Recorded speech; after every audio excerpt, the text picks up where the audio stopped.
Hello everyone, I am Shweta. मैं एक working mom हूँ। ज़िंदगी ने सिखाया है हर कंफर्ट के पीछे एक कहानी होती है। 1 साल पहले तक हमारी ज़िंदगी एक बाइक के कंधों पर चलती थी। फिर दोपहर की धूप हो या सर्दी की ठंड, वही बाइक हमारी साथी थी। पर अब हमारी 2 छोटी छोटी जान हैं। एक 5 साल की मस्तीखोर बेटी और एक 10 महीने की नन्ही सी गुड़िया। कभी पूरी फैमिली के साथ मेट्रो में सफ़र किया, सिर्फ इसलिए क्योंकि बाइक पर 2 बच्चों के साथ सफ़र करना बहुत मुश्किल हो जाता है।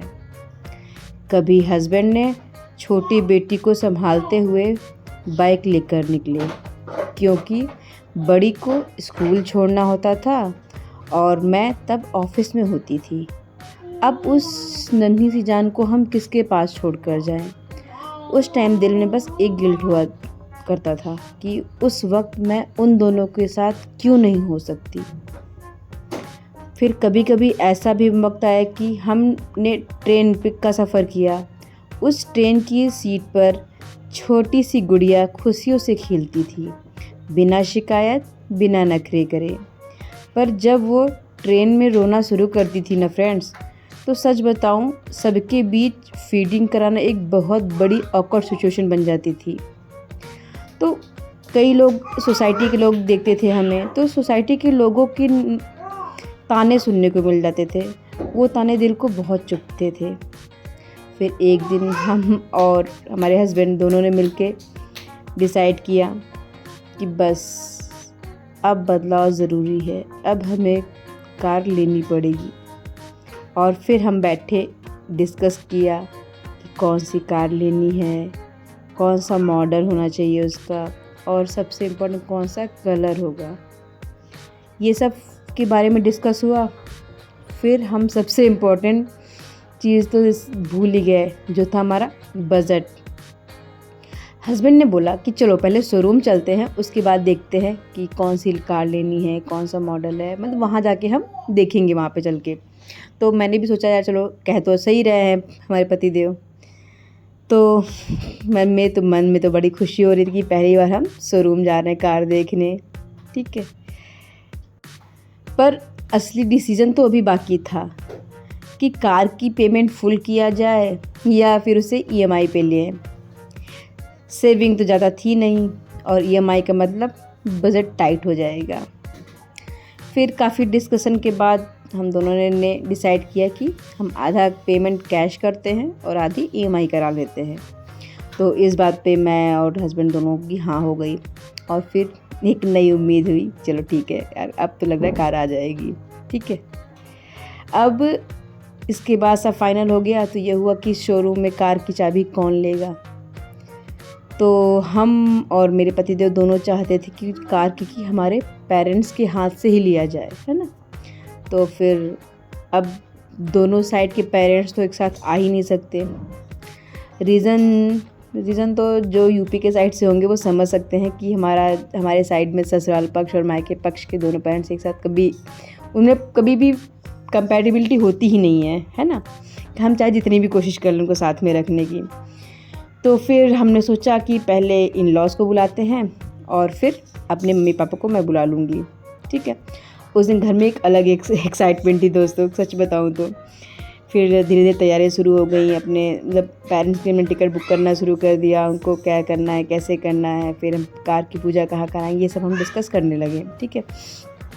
फिर पता है फ्रेंड्स, ज़िंदगी के कुछ पल होते हैं जो सिर्फ खुशी नहीं, एक कहानी बन जाते हैं। आज भी एक ऐसा ही दिन था जब हम अपने सपने नहीं, अपनों के सपने पूरे करने जा रहे थे, और कहीं ना कहीं वो हमारे सपने भी पूरे हो रहे थे, है ना। तो फिर सब कुछ फाइनल करने के बाद हमारे मम्मी पापा भी आ गए, इन लॉज वगैरह। तो फिर हमने डिसाइड किया चलो यार आज चलते हैं। तो सुबह के टाइम में सब तैयार व्यार होके फिर हम शोरूम की तरफ जाते हैं कार लेने। लेकिन पता है फ्रेंड्स, सबसे बड़ी बात ये थी कि हमने अपने फादर इन लॉ को नहीं बताया था कि हम गाड़ी लेने वाले हैं, है ना। तो फिर क्या बोलते हैं, जैसे पापा के सब लोग साथ में गए, बहुत इस सच में फ्रेंड्स उस दिन बहुत अच्छा लग रहा था। हमारे father in law, mother in law plus हमारे जेठ जेठानी जी भी आए हुए थे, उनकी भी फैमिली थी। तो कसम से मतलब उस दिन बहुत अच्छी खुशी हो रही थी हमें। तो जैसे ही हम शोरूम के अंदर कदम रखे, दिल में एक अजीब सी धड़कन थी कि कार हमारी थी, पर सरप्राइज़ पापा के लिए हमने प्लान कर रखा था।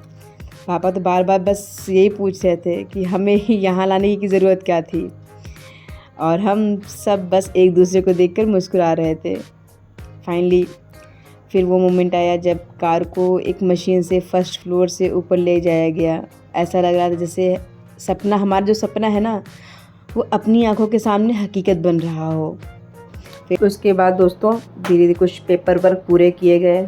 सच में दोस्तों, जब मैं वो पेपर साइन कर रही थी ना, मैं क्या ही बताऊँ, मतलब मैं खुद उस टाइम पे इमोशनल हो गई थी। एक लड़की के लिए ऐसे पेपर वर्क करना, अपना गाड़ी लेना एक बहुत बड़ा ड्रीम होता है दोस्तों, और वो ड्रीम आज हमारा पूरा हो रहा था, हमारे फैमिली और हमारे हस्बैंड की वजह से सब मिलके। फिर हम मम्मी पापा को लेके गए, गाड़ी ऊपर आ गई थी, तो उसके बाद ये वो इनॉग्रेशन के लिए हम मम्मी पापा को बुलाया जाए। तो हम सब लोग मिलके, मम्मी पापा भैया भाभी सब लेके पापा के साथ में गए। चलो ठीक है, इनॉग्रेशन के लिए चलते हैं, ठीक है। फिर पापा मम्मी सब सारे खड़े हो गए। फिर कपड़ा हटाया और सामने खड़ी थी हमारी नई फैमिली मेम्बर। पापा चुप थे, लेकिन उनकी आंखों की चमक सब कुछ कह गई दोस्तों। और उस टाइम मम्मी हंसी बोली, अब लगता है हम भी बड़े हो गए हैं। पापा और मम्मी कार में बैठे और हम सब बस उन्हें देखते रह गए। वो मोमेंट, वो सुकून सब प्राइसलेस था। फिर इनॉग्रेशन के बाद हम सब ने मिलकर केक कटिंग किया, कैमरा चला, पर दिल अंदर से भर आया। एक्चुअली फ्रेंड्स, जब मैं ये बोल रही हूँ तब पर ही मुझे एक अच्छी सी फीलिंग आ रही है आप सबके साथ ये सब शेयर करते हुए, क्योंकि दोस्तों कहीं ना कहीं फैमिली की इम्पोर्टेंस हर किसी को होती है ना। क्योंकि मतलब लिटरली मेरा जो मानना है कि हमारे सपने तभी भी पूरे लगते हैं जब उसमें हमारे अपनों का साथ हो, हमारी फैमिली हो, वरना अकेले खुशियाँ मनाने का क्या ही मतलब होता है ना। फिर सब ने केक कटिंग किया, खूब सारी मस्ती किया, और फाइनली हम दोनों ने मिलके एक और मिशन कंप्लीट किया। फिर बारी आई हमारे शोरूम से निकलने की। शोरूम से निकलते हुए लग रहा था कि ये सिर्फ एक कार नहीं, हमारी मेहनत, सपने और हर स्ट्रगल का इनाम है। सबसे पहला स्टॉप पेट्रोल पंप और हम सोच रहे थे कि आज सिर्फ कार नहीं, हमारी एनर्जी भी फुल करनी है लाइफ में। फिर जो इसके बाद फिर हमने वहाँ पे पेट्रोल फिल कराया गाड़ी में, और उसके बाद फिर हम वहाँ से निकल आए। वहाँ से निकला तो हमने सोचा कि पहले हम मंदिर जाएंगे, क्योंकि सबसे पहला जो स्टॉप होता है भगवान का। तो भगवान के घर पे गए, क्योंकि हर नई शुरुआत दुआओं से ही खास लगती है ना फ्रेंड।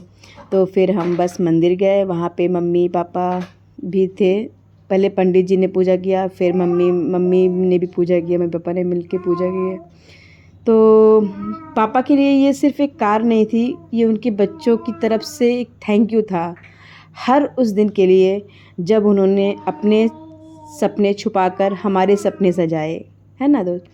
फिर हमने वहाँ पे मंदिर से पूजा किया, उसके बाद हम घर पर आए। यहाँ पे मम्मी ने अपने हिसाब से पूजा किया, और उसके बाद हमने घर पे आकर खूब सारी मस्ती किया, है ना।